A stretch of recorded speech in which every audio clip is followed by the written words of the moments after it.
सभी को praise the Lord, जय मसीह की। कैसे हैं आप सब? तो सबसे पहले हम सब अपनी आंखों को बंद करेंगे, सरों को झुकाएंगे और प्रार्थना में जाएंगे। हालेलुया।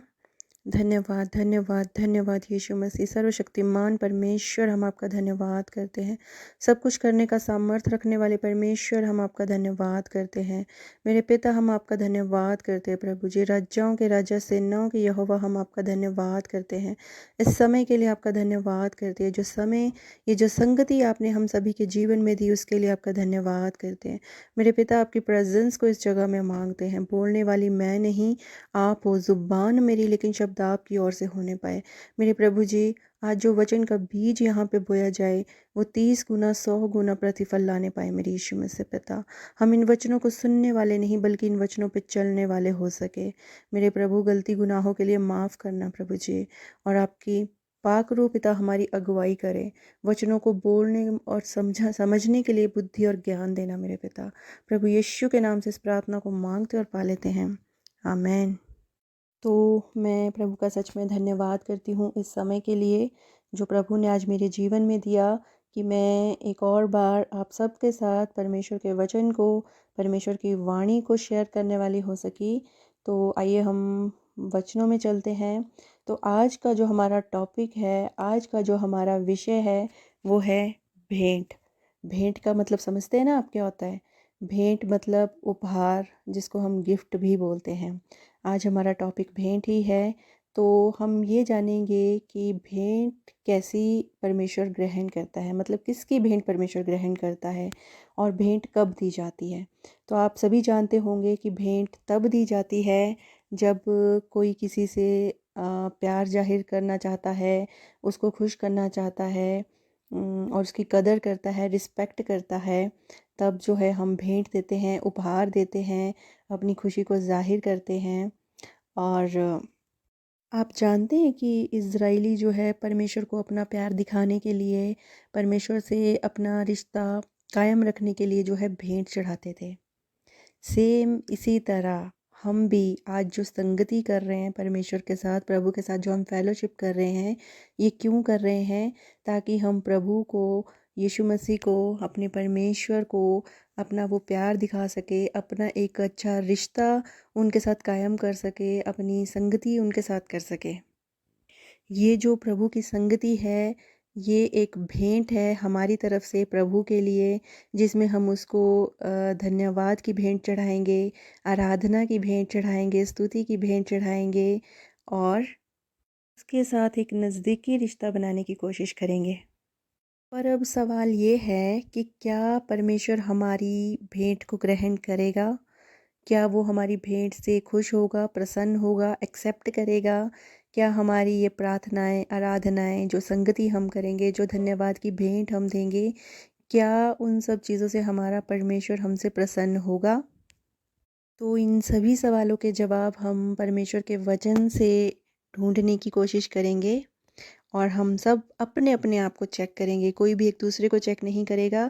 हम सब अपने आप को चेक करेंगे कि क्या हमारी ये संगति, धन्यवाद, आराधना, जो भी भेंट आज हम परमेश्वर को देंगे, क्या वो स्वीकार की जाएगी या नहीं की जाएगी? क्या प्रभु हमसे प्रसन्न होगा या नहीं होगा? तो इसके लिए सबसे पहले हमारे लिए ये जानना ज़रूरी है कि किसकी भेंट एक्सेप्ट होती है, किसकी प्रार्थनाएं ग्रहण होती है, किसकी आराधना स्तुति जो है परमेश्वर मान्य करेगा, किससे वो प्रसन्न होगा। सबसे पहले हमें ये जानना होता है कि हम ऐसा क्या करें कि वो हमारी प्रार्थनाओं को, हमारी आराधनाओं को, हमारे समय को जो है ग्रहण करें, एक्सेप्ट करें। हम ऐसा क्या करें जिससे परमेश्वर प्रसन्न हो जाए? तो इसका सीधा सा जवाब है कि सबसे पहले हमें अपने आप को उसके ग्रहण योग्य बनाना पड़ेगा। सबसे पहले वो हमसे प्रसन्न होना चाहिए, हमसे खुश होना चाहिए। याद रखना, परमेश्वर उसी की भेंट से, उसी की आराधना से, उसी की प्रार्थना से खुश होता है, प्रसन्न होता है, जिस इंसान से वो प्रसन्न होता है। समझ रहे हो आप मेरी बात? मेरा मतलब है कि अगर परमेश्वर हमारे जीवन से खुश नहीं है, हमारे जीवन जीने के तरीक़ों से खुश नहीं है, अगर हम परमेश्वर के अकॉर्डिंग नहीं चल रहे हैं, तो हमारी आराधना, प्रार्थना का कोई अर्थ नहीं रह जाता है। हम जितनी मर्ज़ी प्रार्थनाएँ कर लें, हम जितनी मर्ज़ी संगति कर लें, हम जितनी मर्ज़ी स्तुति आराधना कर लें, वो एक्सेप्ट नहीं होगी। क्यों? क्योंकि परमेश्वर को हमारे जीवन जीने का तरीक़ा ही पसंद नहीं है। उसने हमारे जीवन जीने के तरीक़ों को ही एक्सेप्ट नहीं किया, तो हम जितनी मर्ज़ी भेंट चढ़ा लें, उसका कोई फ़ायदा नहीं होगा। तो सबसे पहले हमें यही देखना है कि क्या हमारा जीवन, क्या हमारा चाल-चलन ऐसा है जिससे प्रभु हमसे प्रसन्न हो सके, वो हमसे खुश हो सके। देखिए, बहुत बार हमें लगता है कि हम इतनी प्रार्थनाएँ कर रहे हैं, संगति कर रहे हैं, फ़ास्टिंग कर रहे हैं, परमेश्वर को भेंट चढ़ा रहे हैं, दान दशमांश दे रहे हैं, उसके बाद भी हमारे लाइफ़ में जो है कमी है, परेशानी है, उदासी है। हमारे मन में बहुत बार ये विचार आते हैं ना, तो इसके लिए सबसे पहले हमें अपने आप को चेक करना चाहिए। क्योंकि परमेश्वर जो है आपकी भेंट से पहले आपको देखता है, आपके कामों को देखता है, आपके जीवन जीने के तरीकों को देखता है, आपके चाल-चलन को देखता है। अगर वो आपसे खुश है, आपके जीवन जीने के तरीके से प्रसन्न है, तो ही वो आपके द्वारा दी गई भेंट से भी प्रसन्न होगा। तभी वो आपकी संगति से प्रसन्न होगा, तभी वो आपकी प्रार्थनाओं से प्रसन्न होगा, तभी आप जो उसकी आराधना स्तुति करेंगे, उससे वो प्रसन्न होगा। तो आइए अब हम इस बात को बाइबल के वचनों से ही समझने की कोशिश करेंगे। तो आप निकालिए मेरे साथ उत्पत्ति चौथा अध्याय। उत्पत्ति 4 में जब आप देखेंगे तो वहाँ पे 2 भाइयों के बारे में बताया गया है, कैन और हाबिल के बारे में, जो कुछ भेंट लेकर आए और परमेश्वर के आगे जो है वो भेंट चढ़ा रहे थे। जब आप इसमें देखेंगे तो दोनों भाई जो है अपने-अपने प्रोफ़ेशन के अनुसार जो है भेंट चढ़ा रहे थे। बाइबल हमें बताती है कि कैन जो है एक किसान था और हाबिल चरवाहा था। चरवाहा आप समझते हैं ना, भेड़-बकरियों को चराने वाला। तो आइए अब हम आगे देखते हैं कि उत्पत्ति 4 की 3 से 5 तक में बाइबल हमें क्या बताती है। तो मैं आपको पढ़ के बताती हूँ। यहाँ पर लिखा है कि कुछ दिनों के पश्चात कैन यहोवा के पास भूमि की उपज में से कुछ भेंट ले आया और हाबिल भी अपनी भेड़ बकरियों के कई एक पहिलौठे बच्चे भेंट चढ़ाने ले आया और उनकी चर्बी भेंट चढ़ाई। तब यहोवा ने हाबिल और उसकी भेंट को तो ग्रहण किया, आगे ध्यान से सुनना, परंतु कैन और उसकी भेंट को उसने ग्रहण ना किया। तो यहाँ पर हमने देखा कि परमेश्वर ने हाबिल और उसकी भेंट को ग्रहण किया, लेकिन कैन और उसकी भेंट को ग्रहण नहीं किया। तो अब आप यहाँ पे ध्यान दीजिए, यहाँ पर जो है एक और शब्द का प्रयोग किया गया है।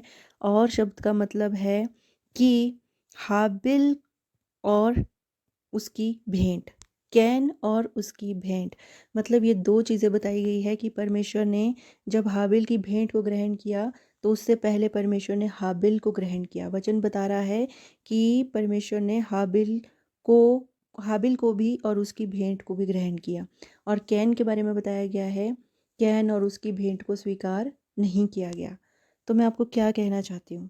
मैं यही कहना चाहती हूँ कि आपकी भेंट चढ़ाने से पहले, आप किसी भी तरह की भेंट चढ़ाओ, उससे पहले हमारा जीवन ऐसा होना चाहिए कि परमेश्वर हमें ग्रहण करे।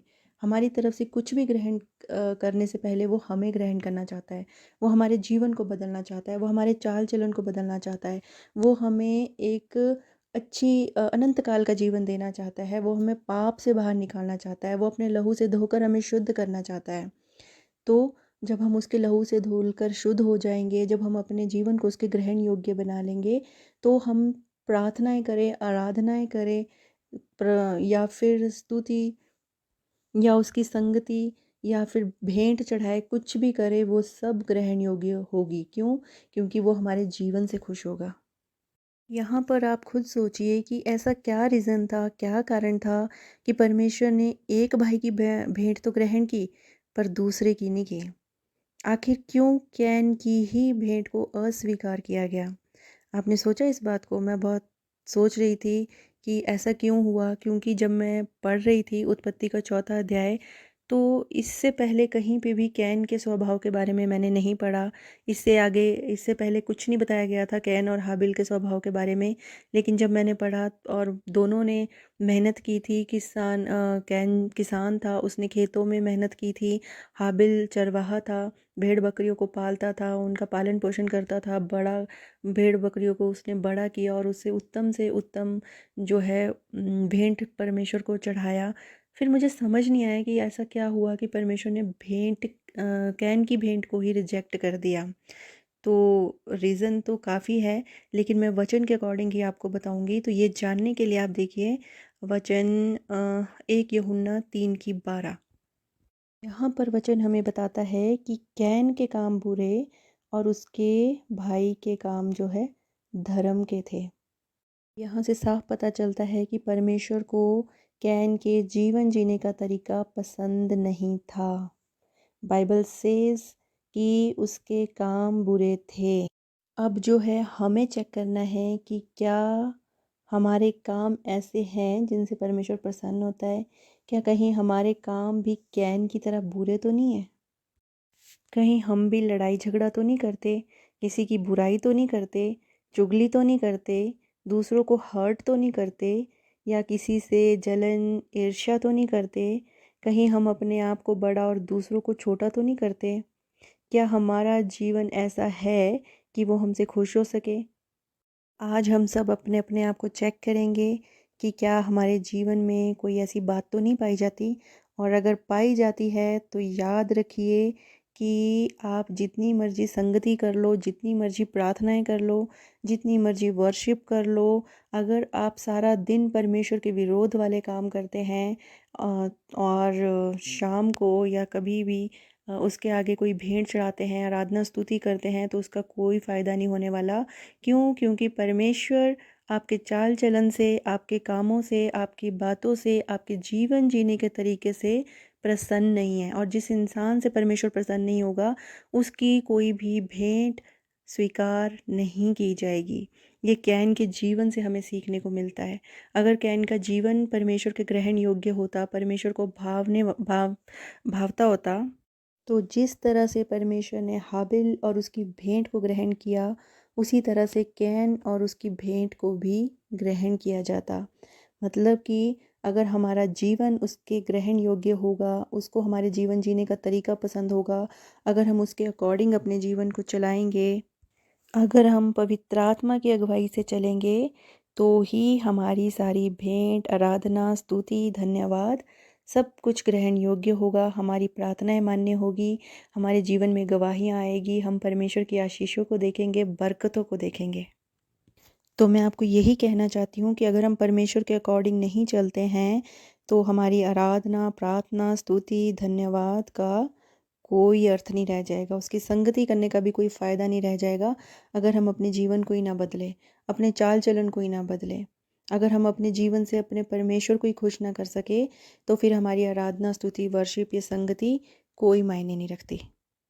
आपने बहुत बार देखा होगा, सुना होगा कि कई बार क्या होता है कि हम प्रार्थनाएं कर कर के थक जाते हैं, बट हमारे जीवन में काम नहीं होता। हमारी प्रार्थनाएं जो है स्वीकार नहीं होती है।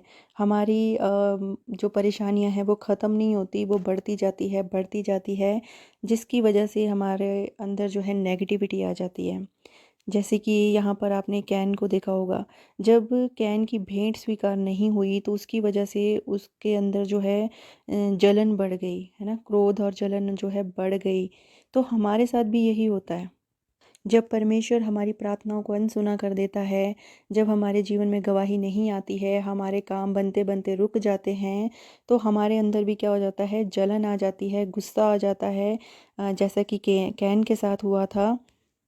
यहाँ पर आपने एक चीज़ नोटिस की होगी कि जब कैन की भेंट को रिजेक्ट किया गया, अस्वीकार किया गया, तो उसने एक बार भी अपने आप को चेक करने की कोशिश नहीं की। उसने ये पता करने की कोशिश नहीं की कि आखिर क्या कारण है कि मेरी भेंट को अस्वीकार किया गया और मेरे भाई की भेंट को स्वीकार किया गया। हम भी सेम यही गलती करते हैं। जब परमेश्वर हमारी प्रार्थनाओं का उत्तर नहीं देता है, हमारी प्रार्थनाओं को अनसुना कर देता है या हमारे जीवन में कार्य नहीं करता है, तो हम कभी भी प्रभु से ये पूछने की कोशिश नहीं करते कि ऐसा क्यों हुआ। कभी भी हम ये जानने की कोशिश नहीं करते कि हमारे जीवन में ऐसी कौन-सी बात हो रही है जिससे हमारा प्रभु हमसे नाराज़ है, प्रसन्न नहीं है, खुश नहीं है। हम भी क्या करते हैं, उस कैन की तरह क्रोधित हो जाते हैं और हमारे मुँह पर जो है उदासी छा जाती है, जैसे कैन के मुँह पे उदासी छाई थी। कैन ने भी अपनी गलती पर पश्चाताप नहीं किया था।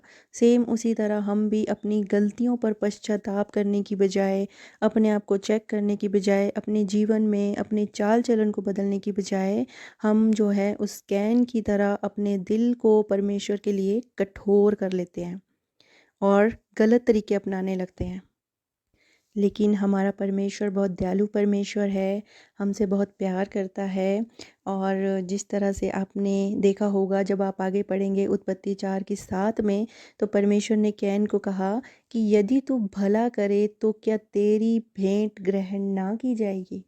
तो आज ये जो क्वेश्चन है, ये मुझसे और आपसे हमारा परमेश्वर कर रहा है, प्रभु यीशु मसीह कर रहे हैं कि अगर मैं और आप भला करें तो क्या आपकी प्रार्थनाएँ नहीं सुनी जाएगी? आप जो धन्यवाद की भेंट परमेश्वर को दे रहे हैं, क्या वो ग्रहण नहीं की जाएगी? आप जो प्रार्थनाएँ की भेंट परमेश्वर को दे रहे हैं, क्या वो ग्रहण नहीं की जाएगी?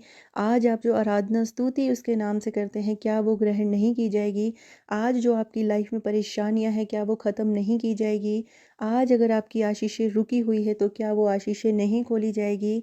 अगर आज आपके घरों में शांति नहीं है, तो क्या वो शांति का दाता, शांति का परमेश्वर आपके जीवन में कार्य नहीं करेगा? क्या वो आप लोगों के बीच में मेल मिलाप को नहीं लेकर आएगा? ये सब होगा, लेकिन कब होगा? जब वो मेरे और आपके जीवन से खुश होगा। जब वो हमारे कामों से खुश होगा, जब वो हमारे चाल-चलन से खुश होगा, जब हम अपने जीवन से उसको खुश करेंगे, तो हमारी हर भेंट, हर प्रार्थनाएँ जो है स्वीकार की जाएगी। हमारी सारी निवेदन जो है, सारे निवेदन जो है गवाही में तब्दील होंगे। तो मेरे ख़्याल से आप समझ चुके हैं कि आज परमेश्वर का क्या मैसेज है हम सब के लिए, प्रभु हमें क्या कहना चाहते हैं। मैं आपको यही कहना चाहूँगी कि अ, सबसे पहले अपने आप को उसके ग्रहण योग्य बनाएँ, अपने जीवन को, अपने चाल-चलन को ऐसा बनाएँ कि वो परमेश्वर को भाए, ताकि आपकी प्रार्थना, आपकी संगति, आपकी वर्शिप, आपका धन्यवाद, आपकी भेंटें, सब कुछ जो है स्वीकार की जाए। कैन की तरह अस्वीकार नहीं, हाबिल की तरह स्वीकार की जाए। तो हमें जो है कैन की तरह बुरे काम नहीं, बल्कि हाबिल की तरह धर्म के काम करने हैं और अपने आप को परमेश्वर के ग्रहण योग्य बनाना है। तो आज के वचनों से प्रभु आप सभी को ब्लेस्ड करे। God bless you all. जय मसीह की।